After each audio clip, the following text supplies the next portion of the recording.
Hi every one, welcome back. ഇത് നമ്മൾ chapter 7 must do questions, important ആയിട്ടുള്ള questions ആണ് ഡിസ്കസ് ചെയ്യുന്നത്. ഇത് ചാപ്റ്റർ 1, 2, 3 ദെൻ 6, ഇതിപ്പോൾ ലാസ്റ്റ് 7 ചെയ്യുന്നത്. 5 നമ്മൾ ഡീറ്റെയിൽഡ് ക്ലാസ്സിൻ്റെ അപ്ലോഡ് കഴിഞ്ഞിട്ടില്ല, അത് കഴിയുന്നതോടുകൂടി അതും ചെയ്യും. ഓക്കെ, അപ്പോൾ ബാക്കി എല്ലാ ക്ലാസ്സിൻ്റെ ഡീറ്റെയിൽ ക്ലാസ് നമ്മൾ ഓൾറെഡി അപ്ലോഡ് ചെയ്തതാണ്. നിങ്ങൾക്ക് ചാനലിൽ കയറി നോക്കാവുന്നതാണ്. ഡയറക്റ്റ് നമ്മൾ പോവാണ്. ഇൻഷുറൻസ് എന്താണെന്ന് ചിലപ്പോൾ ചോദിക്കാറുണ്ട്, അതൊന്ന് നോക്കുക. ലൈഫ് ഇൻഷുറൻസ് ഏറ്റവും ഇമ്പോർട്ടൻ്റ് ആയിട്ട് വരുന്നത് ടൈപ്സ് ഓഫ് ലൈഫ് ഇൻഷുറൻസ് നിർബന്ധമായിട്ട് നോക്കി വെക്കുക. Types of life insurance important ആണ്.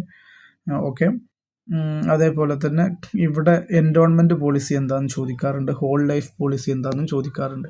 ഇത് രണ്ടും നോക്കി വെക്കുക. ഓക്കെ, ദെൻ അടുത്തത് ആന്വിറ്റി എന്താണെന്ന് ചോദിക്കാറുണ്ട്. ആന്വിറ്റി ഇതും കൂടെ നോക്കുക. ആന്വിറ്റി പിന്നെ പോരുമ്പോൾ കൺസിഡറേഷൻ ഫോർ ആന്വിറ്റി ഗ്രാൻഡഡ് നോക്കി വെക്കുക. കൺസിഡറേഷൻ ഫോർ ആന്വിറ്റി ഗ്രാൻഡഡ് എന്താണെന്ന് നോക്കി വെക്കുക. ഓക്കെ, റീ ഇൻഷുറൻസ് നിർബന്ധമായി നോക്കുക. റീ ഇൻഷുറൻസ് സീഡഡുള്ള കമ്മീഷൻ, റീ ഇൻഷുറൻസ് അക്സെപ്റ്റഡുള്ള കമ്മീഷൻ രണ്ടും നോക്കണം. ഓക്കെ, പിന്നെ സറണ്ടർ വാല്യൂ ഏറ്റവും ഇമ്പോർട്ടൻ്റ് ആണ്. പിന്നെ ബോണസ് ഇൻട്രൊഡക്ഷൻ ഓഫ് പ്രീമിയം ഇതും ഇമ്പോർട്ടൻ്റ് ആണ്. ഈ പറഞ്ഞ തിയറിയാണ് ഇതിൽ നോക്കാനുള്ളത്.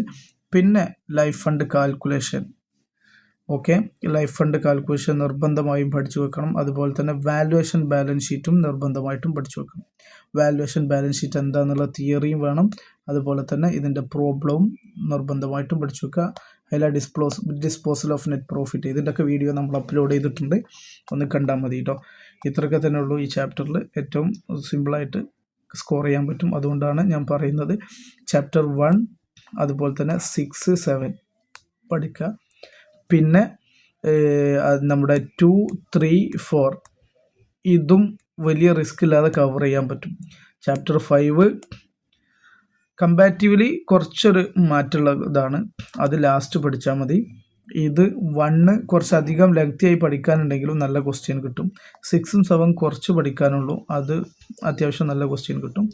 പിന്നെ ഇതും ഈ 3 അതേപോലെ നിങ്ങൾ കവർ ചെയ്യാൻ നോക്കുക. ഒക്കെ സിമ്പിളായിട്ട് ചെയ്യാൻ പറ്റുന്നതാണ്. ഓക്കെ, അപ്പോൾ 5 ലാസ്റ്റിലേക്ക് പോയാൽ മതി.